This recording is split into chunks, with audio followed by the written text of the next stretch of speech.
لوگ کیا کر رہے ہیں آج؟ کاروبار کم کر رہے ہیں.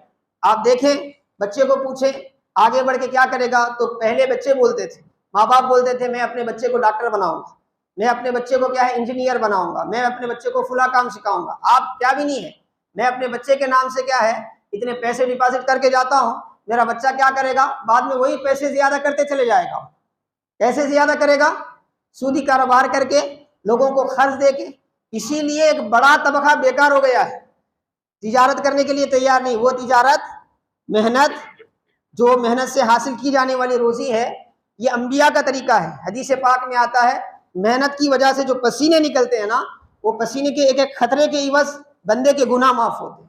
لیکن آج محنت کرنے کے لیے کوئی تیار نہیں ہے. آج تو اب ہمارے پاس خواب ایسے دیکھتے ہیں، رات کیا ہے آدمی اب لاکھوں پتی کا تو زمانہ چلے گیا، لاکھ کی تو کوئی اہمیت نہیں ہے، کروڑ پتی بن جائے.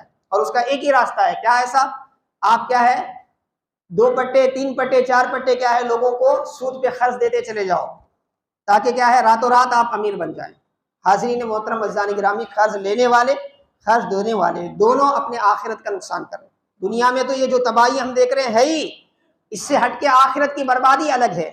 یہ چیز اس لیے سمجھائی جا رہی ہے کہ ہر مرنے والے کو ہم سمجھ بیٹھے نا ہم کچھ بھی کریں گے صرف آ کے نماز پڑھ لیں گے تو کام ہو جائے گا. نہیں، نماز بھی پڑھنا ہے مگر اس کے ساتھ ساتھ معاملات کو بھی صاف و ستھرا رکھنا ہے.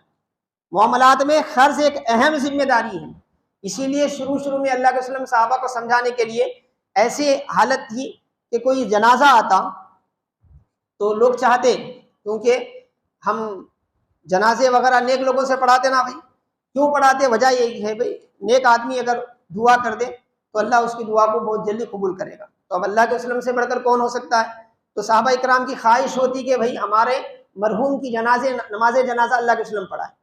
لیکن آقا علیہ السلام نماز جنازہ پڑھانے سے پہلے کیا کرتے؟ پوچھتے یہ فلاں بن فلاں ہے نا، اس کے سر پر کسی کا قرضہ ہے کیا؟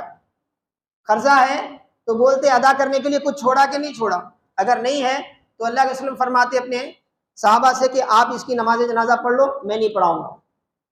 نماز جنازہ پڑھ لو، میں نہیں پڑھاؤں گا. کیوں کہ نماز جنازہ فرض کفایہ ہے، کچھ لوگ بھی پڑھے تو ادا ہو جاتی ہے، تو سب کو منع نہیں کرتے، مگر آپ خود نہیں پڑھاتے.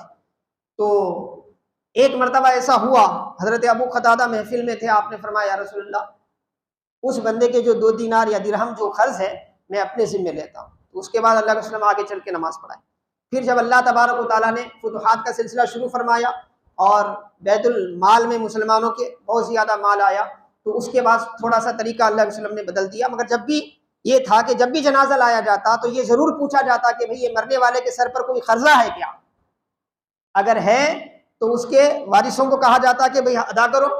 اگر ادا نہیں کرنے کی طاقت ہے تو اللہ کے وسلم اپنی طرف سے ادا کرتے ہیں، اپنی طرف سے ادا کر کے اس کے بعد اس کی نماز جنازہ پڑھاتے.